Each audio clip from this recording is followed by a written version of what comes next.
المسلسل بتاع النهارده قصته 14 واحد دخلوا كافيه، قامت عاصفه. ال 14 شخص دول في واحد منهم اتقتل، فبقى 13 مش عارفين مين فيهم اللي خلص عليه. طبعا احنا هنحلل المسلسل ومش هنجيب سيره خالص ان هو غالبا متاخد من قصه اجنبيه اللي هي دي، لحد ما المسلسل يخلص نتاكد. يلا نخش في الاحداث.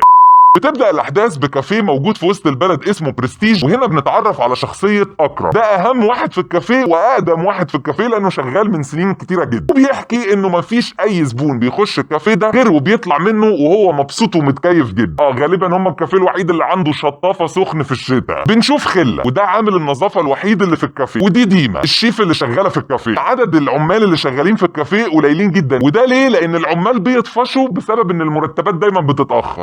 ولسه في ناس بتطفش لما المرتب يتاخر عليهم، ده كده كل الموظفين هيستقيلوا. وعلى الرغم من اكرم ده قال لنا ان كل الزباين بتتبسط لما بتخش المطعم، الا ان بنلاقي المطعم اصلا ما بيخشوش زباين كتير، مع انه موجود في وسط البلد والشوارع المفروض انها مليانه ناس. اكرم بيفتح التلفزيون بيشوف خبرين مهمين جدا. اول خبر ان حاله الطقس النهارده كويسه جدا وان الجو حلو. ثاني حاجه بيتفرج على حلقه في برنامج تلفزيون، المذيع فيها مستضيف محامي اسمه ابراهيم اللي هو مصطفى غريب، وبنفهم ان ده محامي مشهور جدا ولكن تخصصه في قضايا الخلع، وبيهلفط بقى في الكلام. بيقول ان اغلب اللي بيعملوا قضايا الخلع يبقوا المشاهير او الفنانين، بيبقى هدفهم اصلا الترند، بيقعدوا يشردوا لبعض. يعني تقريبا كان بيلقح على شيرين وحسام. وهلفط اكتر في الكلام، بيقول لك ان المشاهير دول في حد ماسك لهم شغلهم وعندهم لجان على السوشيال ميديا علشان مثلا لو هو وحش لا يطلع نفسه كويس، واحده تخلي الناس تكره جوزها اللي هي هتنفصل عنه. وبيقول ان هو يعرف حد شخصيا بيمسك الشغل ده، واول حرف من اسمه ت، وبيلبس باروكه. هنا بنشوف ته ابو باروكه تامر الجمال اللي هو احمد داوود اللي كان المحامي بيتكلم عنه، وده اللي في ايده انه يخلي الناس سمعتها كويسه او يخلي الناس سمعتها في الارض. انه عنده صفحات كتير وعنده تيم شغال معاه يفبرك الاخبار وينشرها على كيف وللي يدفع اكتر. بنرجع نشوف ديما الشيف، وبنكتشف ان هي مش مصريه اصلا، وانها دخلت مصر عن طريق الهجره الغير شرعيه، حاجه في البحر كده. وانت يا اختي يوم ما جيتي تهاجري هجره غير شرعيه جيتي على مصر، ما كنت تطلعي على اوروبا. ده شخصيه عمران، هو شاب من الاقاليم ساب بلده علشان يجي القاهره علشان يشتغل في الكافيه ده. ان امه ما كانتش عايزاه يسافر، عايزاه يفضل قاعد جنبها وملعون ابو الشغل. ده بيفكرني بقصه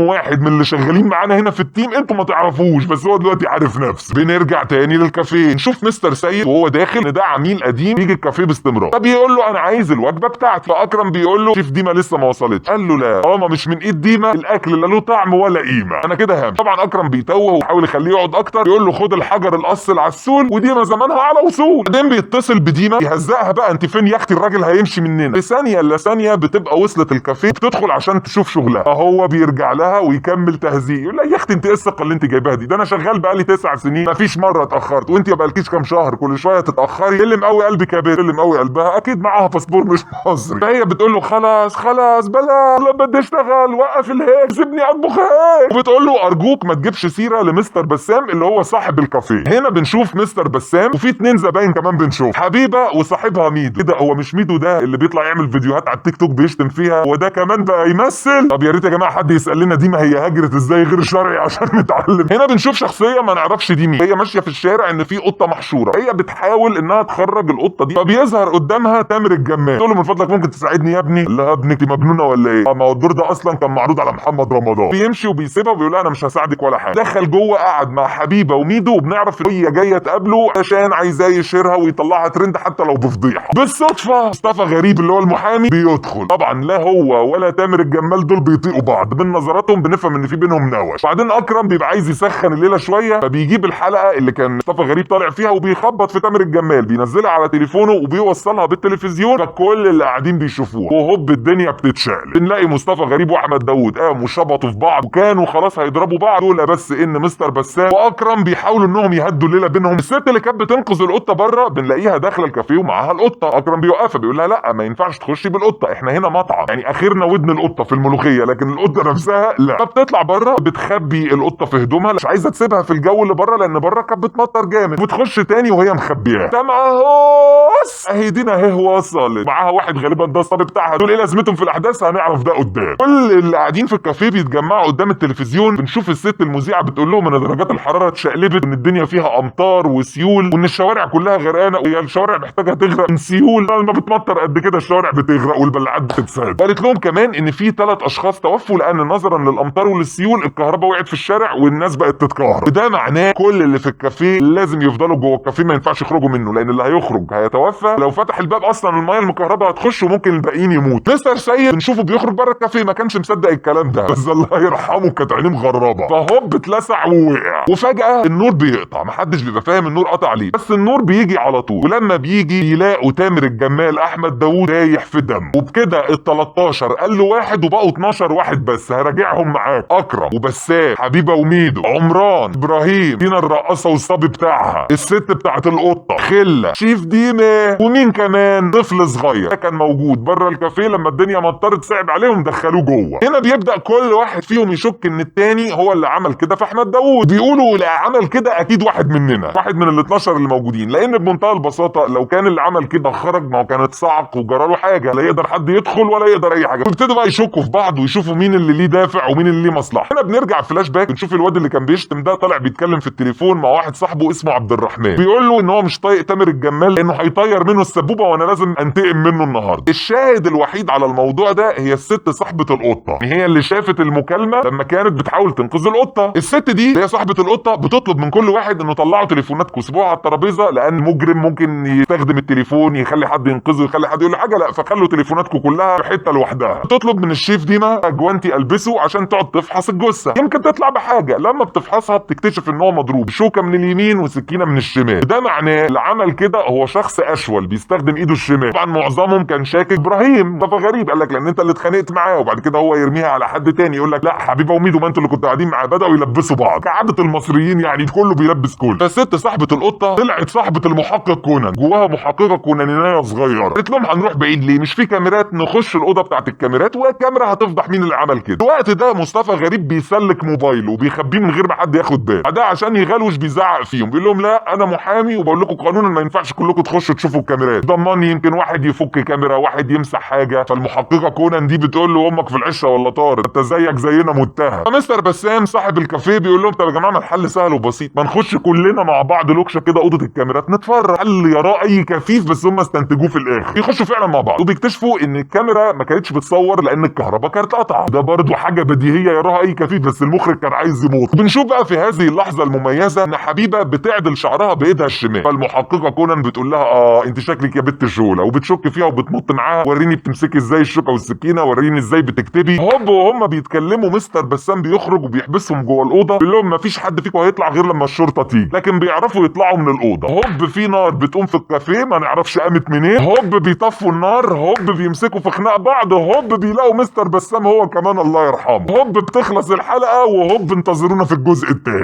تعالوا نتوقع مع بعض، اكتبوا لنا في الكومنتات متوقع مين اللي خلص على مين ومين اللي بيحب في مين. اكيد هيطلع قصه حب مش مسلسل مصري. هي طبعا القصه انا لسه مش قادر احكم متاخده من حاجه لاجاثا كريستي ولا لا، ده هيبان في الحلقات الجايه وهيبان من التحليلات الجايه. يمكن بس اعتراضي الوحيد على الموضوع انا لخصت لكم، احنا جبنا الموضوع مشوق ومضغوط فعلا. اللي اتفرج على الحلقات طويله قوي، حلقه داخله في 40 دقيقه ولا 45 دقيقه، السكريبت بقى ضعيف قوي، طريقه الكلام والشخصيات مش واضحه، غير ان التمثيل متفاوت، يعني في ناس تمثيلها حلو قوي، ناس واقعه جدا، وانا مستغرب ازاي يجيبوا واحد مشهور على التيك توك بيشتم بيمثل بن اشرف زكي من القصه دي. بس يلا ما علينا، لو الفيديو عجبك ابعت انشر كلم درمغ، ما عجبكش قول لي اللي مش عاجبك، وانتظرونا بقى في الملخصات القادمه. بس ونختم دلوقتي بالكلمه بتاعتنا، كلمه ايه؟ غوره.